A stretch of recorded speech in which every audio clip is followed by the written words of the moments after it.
বহু বছর আগের কথা। সোনালীপুর গ্রামে বাস করত শুভ ও তার মা। কিছু বছর আগে শুভর বাবা মারা যাওয়ায় শুভ জঙ্গলে কাঠ কেটে জীবিকা নির্বাহ করত।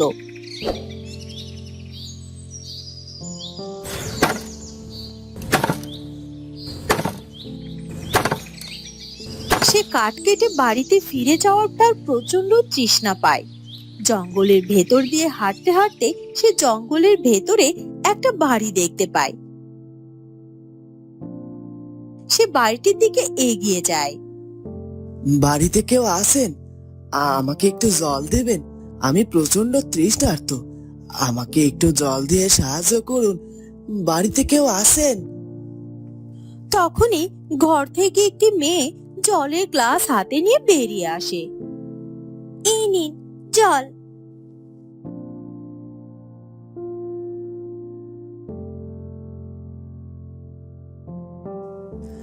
অসংখ্য ধন্যবাদ আপনাকে। আমি অনেকক্ষণ থেকে তৃষ্ণার্ত ছিলাম। আমি চারদিকে জল খুঁজে কোথাও জল পাইনি। তবে আপনি এই গহীন জঙ্গলে কি করেন? কি আপনার পরিচয়? এই বাড়িতে আমি আর আমার বাবা থাকি। আমার বাবা কাঠুরিয়া হয়, দিনের বেশিরভাগ সময় বাড়ির বাইরে থাকেন, আর আমি বাড়িতে একাই থাকি। এই তো বাবা হয়তো বা এখনই ফিরবেন। আমি আমার বাবার জন্যই অপেক্ষা করছিলাম, আর তখনই তো আপনি এলেন। ও আচ্ছা, এই নিন গ্লাস। আমি এবার আসি। ওদিকে হয়তো আমার মা আমার জন্য অপেক্ষা করছেন। আপনাকে অসংখ্য ধন্যবাদ আমাকে উপকার করার জন্য।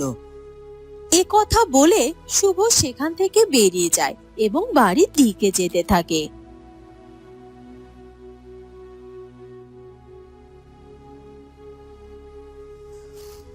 কত বেলা হয়ে গেল, এখনো শুভর ফেরার নাম গন্ধ নেই। ছেলেটা আমার সে কোন সকালে জঙ্গলের দিকে বেরিয়েছে কাঠ কাটার জন্য। না জানি জঙ্গলে সে এতক্ষণ অবধি কি করছে। এতক্ষণে তো বাড়িতে ফিরে আসার কথা। সে কোন সকালে না খেয়ে দিয়ে বেরোলো ছেলেটা আমার। না জানি কখন বাড়ি ফিরবে।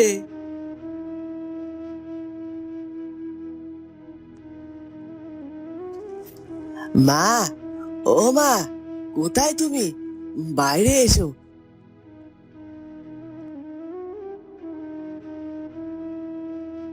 এই যে নাও, আজ এই কয় টাকার কাঠ বিক্রি করেছি। সে না হয় হলো, তবে দেখ এখন কত বেলা হয়েছে, আর এখনো তুই না খাওয়া। চল ঘরে চল, খাবি চল। এরপর শুভ তার মায়ের সাথে ঘরে চলে যায়। যাক, ভালো হয়েছে কেউ আমাকে চিনতে পারেনি। আমাকে যদি কেউ চিনতে পারতো তাহলে আমাকে তো বন্দি করে ফেলতো। যাই, তাড়াতাড়ি আমি পৃথিবী থেকে চলে যাই।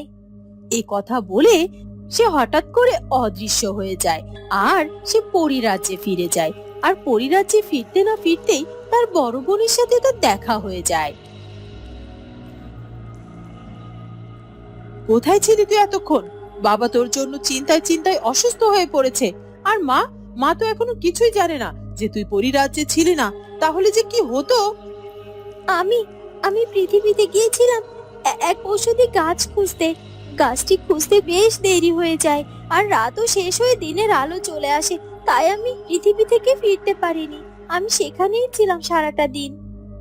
কেউ তোকে চিনে ফেলেনি তো? আবার শুনেছি মানুষ আমাদের কথা জানতে পারলে আমাদেরকে বন্দি করে রাখে। তারা পরীদের বন্দি করে তাদের মনের বিভিন্ন আশা পূরণ করে। সে যাই হোক, তুই ভালোভাবে ফিরে এসেছিস, এটাই অনেক। হ্যাঁ হ্যাঁ, আমাকে চিনতে পারিনি। আমি রূপ পরিবর্তন করেছিলাম। তবে হ্যাঁ, একটি ছেলের সাথে জঙ্গলে আমার দেখা হয়েছিল। তবে তবে তখন আমি রূপ পরিবর্তন করা অবস্থাতেই ছিলাম। ছেলেটি হয়তো বা বুঝতে পারেনি যে আমি একজন পরী।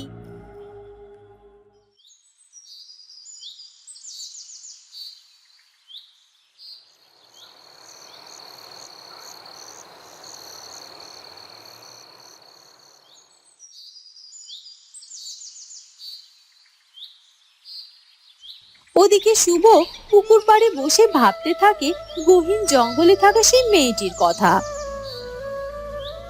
কে ছিল মেয়েটি? নামটিও তো জানা হয়নি। কালকে জঙ্গল থেকে কাঠ কেটে নিয়ে আসার সময় দেখি তার কাছে গিয়ে আমি তার নামটি জিজ্ঞাসা করব। মেয়েটির মুখে যেন এক অজানা মায়া ছিল, আমি যে কিছুতেই ভুলতে পারছি না তার মায়াবী মুখখানি। হ্যাঁ হ্যাঁ, কালকে আমি অবশ্যই যাব এবং তার সাথে একটু কথা বলবো। তার নামটি আমি কালই জেনে আসবো। ওদিকে শুভর মা শুভকে ডাকতে থাকে। শুভ, ও শুভ, কোথায় তুই? বাড়িতে আয় তো দেখি। আমাকে আমার কাজগুলোতে একটু সাহায্য কর তো বাবা, আমি যে আর একা একা পারছি না।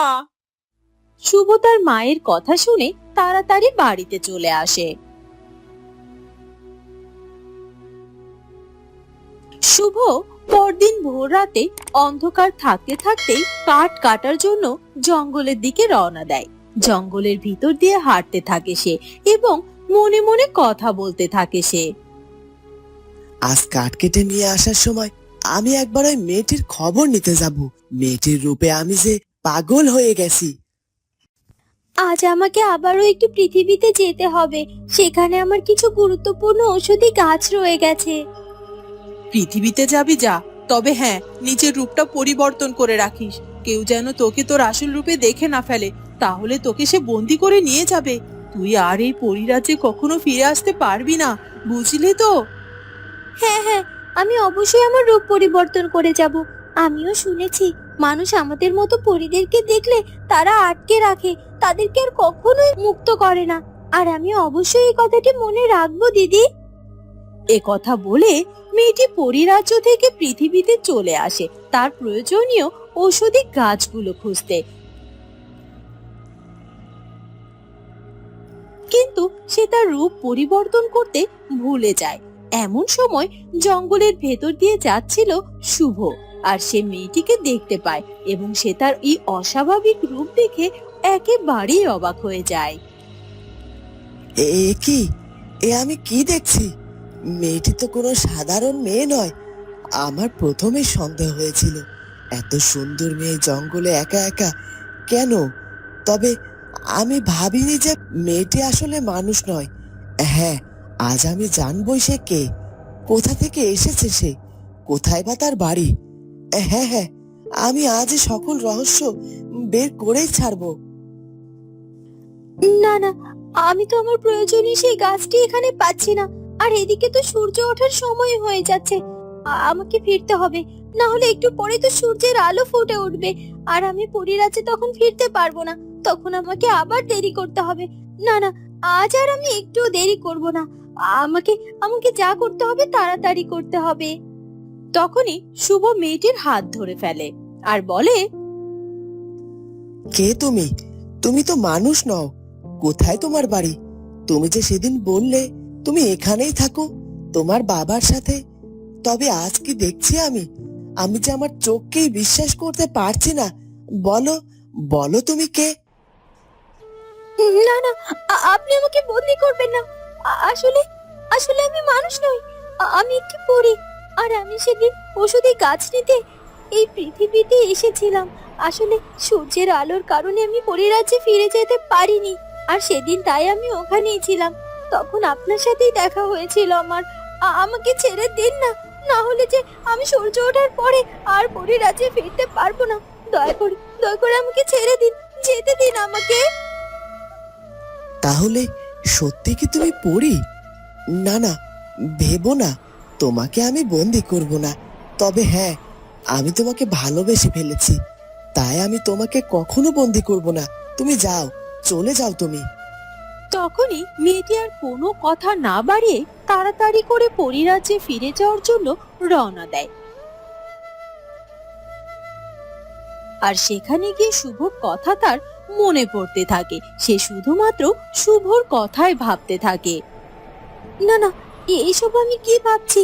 আসলেই তো আমি এতদিন যা ভেবেছি আমার এই সব ধারণা তো ভুল। আমি ভাবতাম মানুষ হয়তো বা পরিদেরকে দেখতে পেলেই তাদের বন্দি করে রেখে দেয়। তবে আজ তো সে আমাকে বন্দি করলো না। আর দেখলাম সে তো অনেক ভালো মানুষ। আর ছেলেটার কথাই বা আমার এতটা মনে পড়ছে কেন? তাহলে তাহলে কি আমিও তাকে মনে মনে ভালোবেসে ফেলেছি?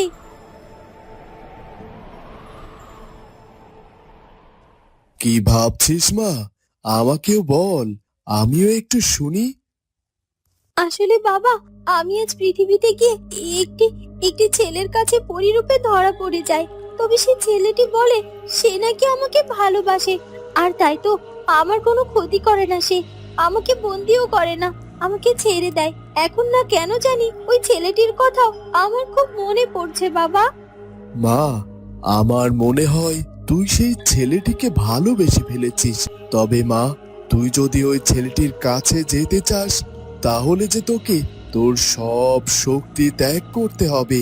তুই আর এই পরিরাজ্যে কখনো ফিরতে পারবে না। হ্যাঁ বাবা, আমি তাই করতে চাই। আমি ফিরে যাব ওই ছেলেটির কাছে। কারণ ওর জন্য যে আমার আমার মনটা কেমন ছটফট করছে। আমাকে যে যেতেই হবে, আমাকে সব মায়া ত্যাগ করতে হবে বাবা।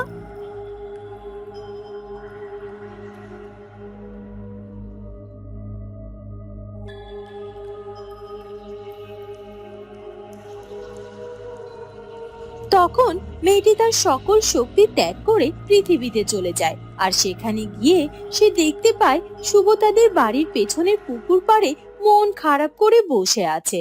তখন শুভ মেয়েটিকে দেখতে পেয়ে অনেক খুশি হয় এবং বলে, তুমি এসেছো? তবে এখন তো সূর্যের আলো রয়েছে। তুমি তো আর এখন পরিরাজ্যে ফিরতেও পারবে না। তাহলে কি করবে এখন? হ্যাঁ হ্যাঁ, আমি সবকিছু জানি, আর সবকিছু জেনে শুনেই তো এসেছি। আর আমি যে পরিরাজ্যে ফিরে যেতে চাই না, কারণ আমি আমার সকল শক্তি ত্যাগ করে তোমার কাছে এসেছি। আর তাই আমি পরিরাজ্যেও যাব না। আর সব থেকে বড় কথা হলো, আমি পরিরাজ্যে যাওয়ার পর সারাক্ষণ শুধু আমার তোমার কথাই মনে হয়েছে। তখন আমি বুঝতে পেরেছি যে তোমার মতো আমিও তোমাকে ভালোবেসে ফেলেছি। এজন্য সবাইকে ছেড়ে আমি তোমার কাছে চলে এসেছি। আমার সকল শক্তি এবং পরিরাজ্য আমি ত্যাগ করেছি।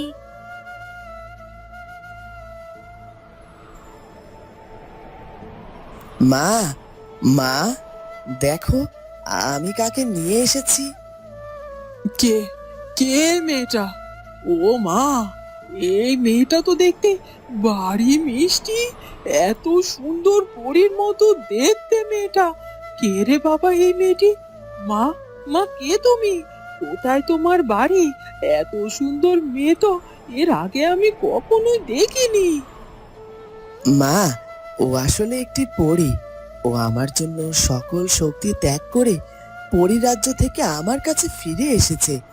আমি ওকে বিবাহ করতে চাই মা।